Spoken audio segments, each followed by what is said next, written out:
മീറ്റിംഗിന് ശേഷം ഇവിടെ ചിക്കൻ ബിരിയാണിയും പാനീയങ്ങളും ഏർപ്പാടാക്കിയിട്ടുണ്ട്. അത് വയറി നിറയെ കഴിക്കൂ, എന്നിട്ട് എന്നെ പറ്റി എഴുതൂ. പലർക്കും ഡ്രൈവിംഗ് അറിയാം, പാർക്കിംഗ് അറിയത്തില്ല. എന്നെ ഡ്രൈവിംഗ് പഠിപ്പിക്കാൻ ഒരാൾ വേണമല്ലോ. നമ്മൾ ഈ ആഴ്ച മുതൽ ഡ്രൈവിംഗ് ടെസ്റ്റ് കർശനമാണ്. നിങ്ങൾ പരാതിയൊന്നും പറയരുത്. ആ പറഞ്ഞവനെയും അവന്റെ തന്തയെയും നിങ്ങൾ തന്നെ വാർത്ത കൊടുക്കാറുണ്ട്, ഇന്ന അപകടം സംഭവിച്ചു, 2 പേര് മരിച്ചു. ഞാൻ എപ്പോഴും പറയാറില്ല ഇവന്മാര് ബൂർഷകളാണെന്ന്. കാരണം അവൻ വേണമെങ്കിൽ വേറെ സർട്ടിഫിക്കറ്റ് ലൈസൻസ് എടുക്കുന്ന കള്ളത്തരം കാണിക്കുന്ന വേറെ എവിടെയെങ്കിലും പോയി എടുക്കും. പറ്റിപ്പോയി, ഒരു തെറ്റ് പറ്റിപ്പോയി. നടത്തുന്ന സാധനം നമ്മൾ ഡ്രൈവിംഗ് സ്കൂളിൻ്റെ വണ്ടിയിലാണ് നടത്തുമ്പോൾ അതിലൊരു ക്യാമറ ഉണ്ടാകും. കാരണം സ്ത്രീകളോട് മോശമായി പെരുമാറുന്നു എന്നൊരു പരാതിയുണ്ട്. മുന്നോട്ട്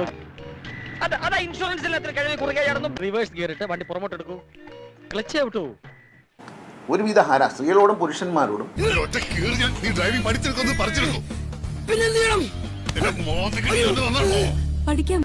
റിവേഴ്സ് എടുത്ത് കയറ്റിയിടാൻ അറിയാം.